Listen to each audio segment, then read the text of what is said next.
Lahat ng bagay na ating itinanim o ginawa, mayroon itong bunga sa susunod na ating mga gagawin. So kinakailangan na antayin natin na tayo'y maging handa. Kaya lagi kong sinasabi sa inyo mga kapatid, kayo ba'y nakahanda sa pagpapala ng Diyos?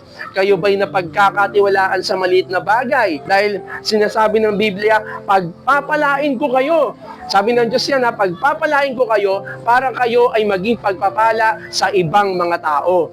Ngayon, ang tanong dito mga kapatid, gaano ka kahanda pag dumating ang pagpapala ng Diyos sa buhay mo? Ito ba ay pag dumating ang pagpapala ng Diyos sa iyo ay aangkinin mo na, kakamkamin mo na? Nasaan na yung binagpala ka ng Diyos para maging pagpapala ng iba? Kinakailangan mapag-aralan natin na tayo ay maging matapat sa maliit na bagay at pag dumating ang pagpapala ng Diyos sa ating buhay, maging pagpapala tayo sa iba.